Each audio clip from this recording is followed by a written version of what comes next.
안녕하세요, 청취자 여러분. 오늘 저희가 좀 깊이 들여다볼 이야기가 있는데요. 한국새생명복지재단에서 공유해 주신 자료예요. 바로 하늘이라는 7살 된 남자아이의 사연입니다. 이 자료에 하늘이가 지금 어떤 상황인지 또 왜 재단의 도움이 꼭 필요한지 자세히 나와 있거든요. 오늘 이 시간을 통해서 하늘이의 현실, 그리고 희귀질환이라는 게 어떤 어려움을 주는지, 또 이런 가족들을 재단이 어떻게 돕고 있는지 좀 더 생생하게 알아보겠습니다. 네, 반갑습니다. 오늘 이야기는 아마 하나의 어려움을 넘어서 우리 사회 전체가 좀 같이 고민해봐야 할 지점들을 많이 던져줄 것 같아요. 시작하기 전에 자료에 나온 하늘이 진단명 있잖아요. 근육병증. 이걸 간단하게라도 좀 짚고 가면 좋을 것 같은데요. 이게 뭐 특정 질환 하나라기보다는 유전적인 문제나 뭐 다른 이유로 근육이 점점 약해지고 줄어드는 여러 질환들을 통칭하는 용어거든요. 하늘이 같은 경우는 이것 때문에 이제 몸 전체 근육 기능이 어려움이 아주 크다고 자료에 나와 있습니다. 이걸 좀 염두에 두시면 이야기 따라오시는 데 도움이 되실 거예요. 아, 근육병증. 근육이 점점 약해지는 병이라니. 그럼 하늘이 얘기를 좀 더 자세히 해볼까요? 하늘이가 나이는 7살인데 이 자료를 보니까 발달 상태는 여러 면에서 혹시 어리다고 나와 있어요. 특히 뭐 말하기나 주변 반응 같은 거 있잖아요. 이런 사회성 발달은 생후 한 4개월 정도 수준이라고 하더라고요. 7살 아이가 4개월 아기 수준이라니. 이 선뜻 좀 상상이 잘 안 가네요. 네, 맞아요. 그런 인지나 사회성 발달 지연도 물론 큰 문제인데 사실 신체적인 어려움이 정말 커 보입니다. 자료에서 봤듯이 목을 제대로 못 가누고요. 아까 말씀드린 것처럼 척추부터 발끝까지 몸 전체가 아주 뻣뻣하게 굳어있는 상태라고 해요. 특히 그 사진 자료 보셨죠? 무릎이랑 발목 관절 변형이랑 경직이 좀 심각해 보이더라고요. 더 안타까운 건 어릴 때 재활이나 교정 같은 걸 제때 좀 못 받으면서 발목 상태가 더 나빠졌다는 거예요. 이런 희귀 질환은 사실 조기 진단이랑 꾸준한 재활이 정말 중요하거든요.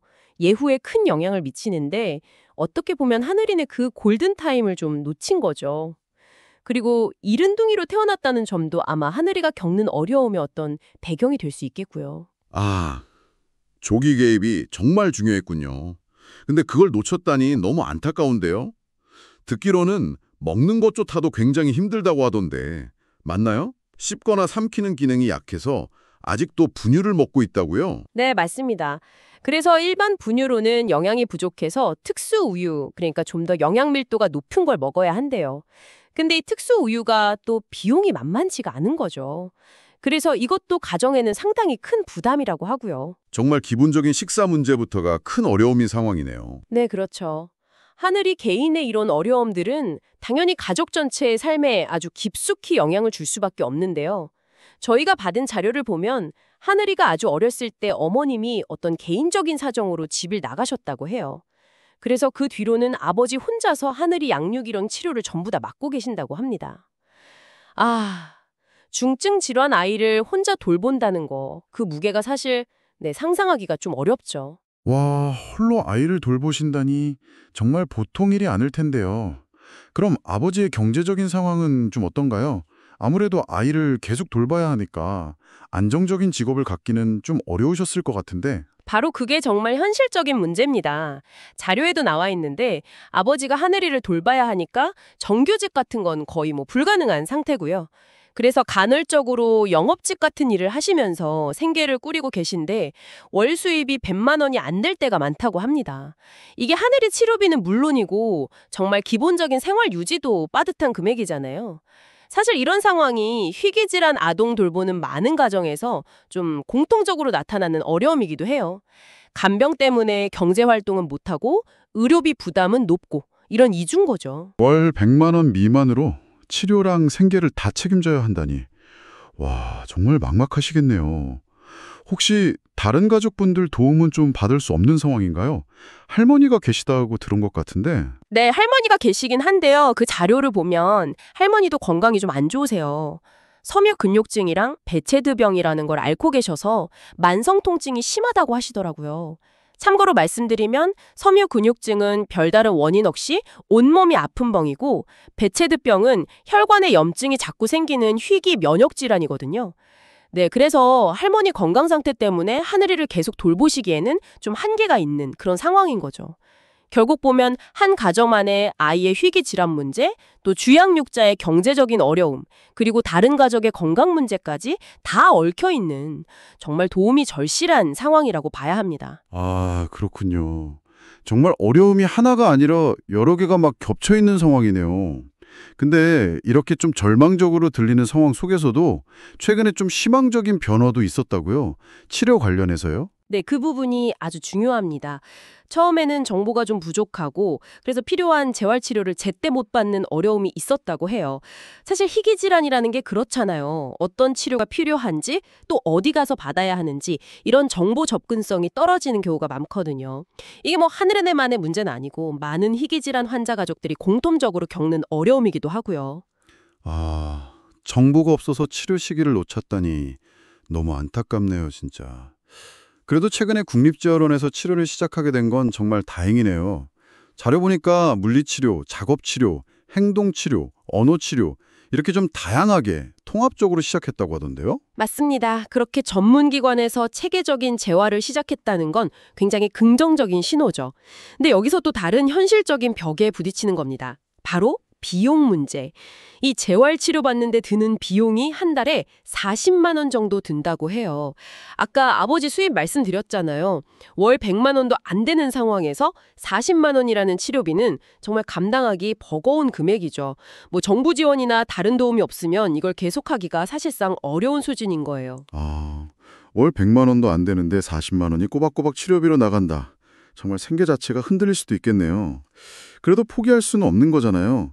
치료를 통해서 좀 어떤 변화를 기대하고 계신가요? 네, 치료 목표는 그래도 명확하게 가지고 계신 것 같아요.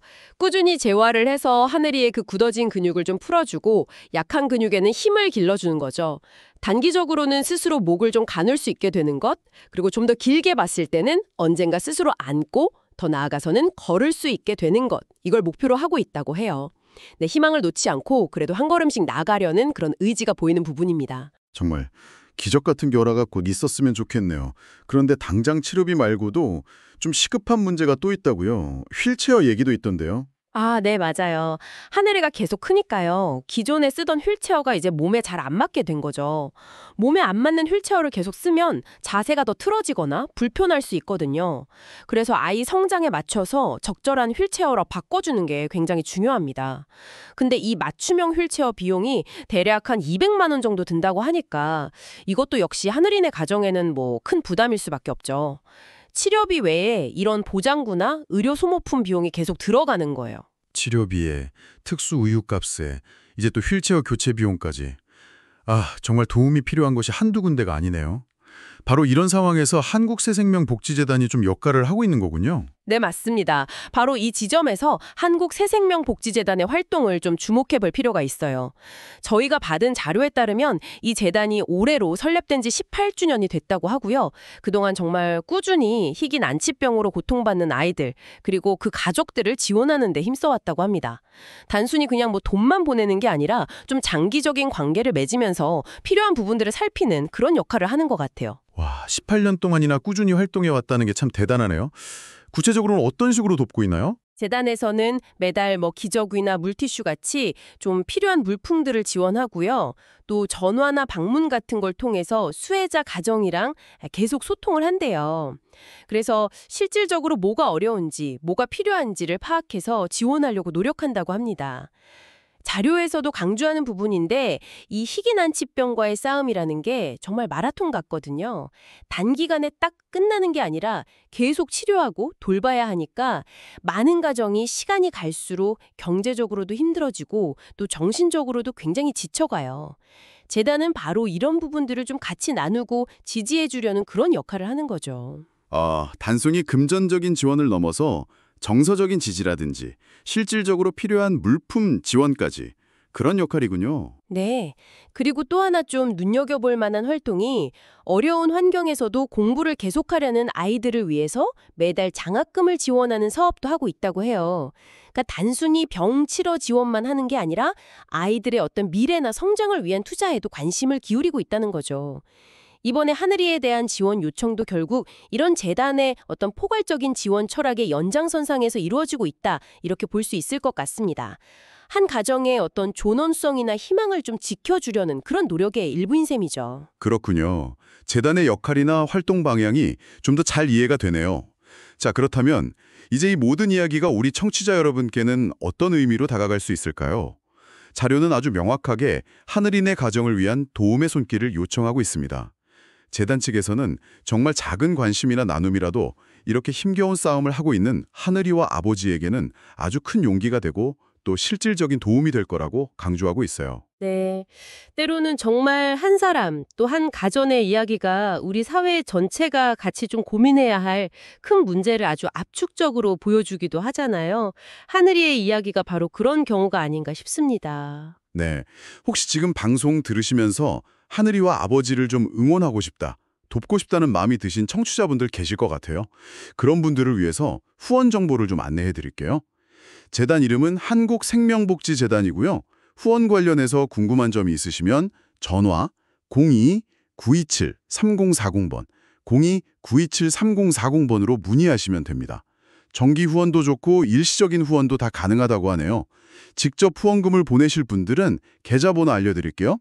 기업은행 330-330-3030입니다. 다시 한번 기업은행 330-330-3030이고요. 예금주는 아마 한국생명복지재단으로 되어 있을 겁니다. 그리고 재단 활동에 대해서 좀 더 자세히 알고 싶으신 분들은 홈페이지 주소 http://www.koreassm.org 여기를 한번 방문해 보시는 것도 좋을 것 같습니다. 네, 오늘은 근육병증이라는 참 쉽지 않은 병과 싸우고 있는 7살 하늘이의 사연, 그리고 그 곁을 묵묵히 지키는 아버지, 또 이들을 돕는 한국생명복지재단의 이야기에 대해서 좀 깊이 있게 나눠봤습니다. 한 아이의 이야기로 시작했지만 사실 듣는 내내 비슷한 어려움 속에서 정말 힘겹게 하루하루를 버티고 있을 다른 많은 가정들의 모습이 자꾸 겹쳐 보여서 마음이 가볍지만은 않네요. 네, 맞습니다. 하늘이 사례는 정말 개인적인 안타까움을 넘어서 우리 사회 시스템에 대해서도 좀 많은 질문을 던지게 하는 것 같아요. 오늘 저희가 하늘이라는 특정 아이를 돕기 위한 구체적인 방법까지 이야기를 나눴는데요. 여기서 한 걸음만 더 나아가서 이런 질문을 좀 던져보고 싶습니다. 청취자 여러분께서는요, 하늘이처럼 희귀 질환을 앓는 아이들, 그리고 그 가족들이 겪는 아주 장기적인 돌봄의 부담, 또 경제적인 어려움, 이런 것들을 좀 덜어주려면 우리 사회에 어떤 제도적 지원이 가장 시급하다고 생각하시나요? 뭐 예를 들면 안정적으로 간병 인력을 지원하는 시스템일 수도 있고, 아니면 아주 비싼 희귀질환 치료제나 재활 치료에 대한 건강보험 보장을 더 강화하는 걸 수도 있겠죠. 혹은 하늘의 아버지 경우처럼 간병 때문에 경제활동에 어려운 보호자들을 위한 어떤 소득보전 정책이라든지, 아니면 좀 더 유연하게 일할 수 있는 근무제도를 활성화하는 것일 수도 있고요. 하늘이 이야기를 계기로 이런 좀 더 근본적인 문제들에 대해서 잠시 생각해 보시는 시간을 가져보시면 어떨까 합니다.